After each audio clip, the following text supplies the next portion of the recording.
సదాశివసమారంభాం వ్యాసశంకరమధ్యమాం అస్మదాచార్యపర్యంతాం వందే గురుపరంపరాం. జ్యోతిషాస్త్రాన్ని భావితరాల వారికి ప్రసాదించిన ఋషుల యొక్క పాదపద్మాలకి నమస్కారం చేసుకుంటూ, అలాగే నాకు ఈ జ్యోతిష విద్యను నేర్పిన గురువర్యులు జ్యోతిష బ్రహ్మ కీర్తిశేషులు శ్రీ ఈరంకి సూర్యనారాయణమూర్తి గారు, సూర్యశ్రీ దైవజ్ఞ గారి యొక్క పాదపద్మాలకి నమస్కారం చేసుకుంటూ, ఓం శ్రీ మహాగణాధిపతి నమః, శ్రీ గురుభ్యో నమః, హరి ఓం.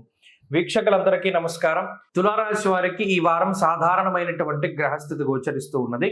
ప్రత్యేకించి బుధుడు పంచమ స్థానమందు యోగిస్తూ ఉండగా రాహు షష్ఠ స్థానమందు యోగిస్తూ ఉన్నారు.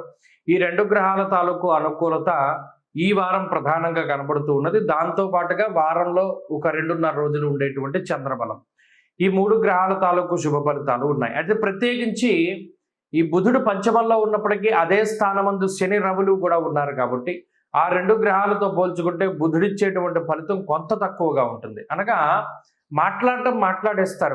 కొన్ని సందర్భాల్లో 100లో ఒక 60% ఇబ్బందికరంగా మాట్లాడి 40% చాకచక్యంగా మాట్లాడతారు. ఒరిజినల్గా ఈ పర్సంటేజ్ రివర్స్లో ఉంటుంది. అంటే 60% చాకచక్యంగా మాట్లాడి 40% కొంత అభ్యంతరకరంగా మాట్లాడుతూ ఉంటారు తులారాశి వారు సాధారణంగా.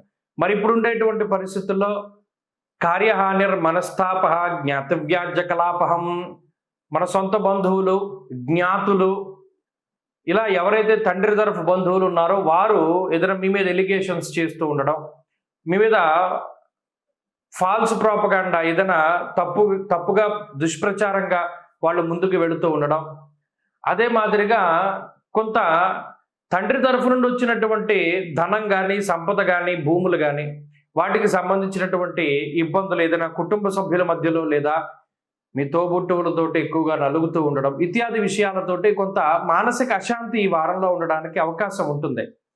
అలాగే కోర్టు కేసులకి సంబంధించినటువంటి విషయాలు కొంత ప్రతికూలంగా ఉండడం, అలాగే ముఖ్యమైనటువంటి వస్తువులు ఏవైతే ఉంటాయో అవి ఎక్కడో పెట్టి మర్చిపోవడమో, లేదా వాటిని ఎవరైనా దొంగతనం చేయడమో, లేదా ఎవరికైనా మీరు అప్పుగా ఇవ్వడం ద్వారా వారు తిరిగి మీకు సకాలంలో చెల్లించకుండా ఉండడమో, ఇటువంటి మానసిక సమస్యలు ఎక్కువగా ఉంటాయి.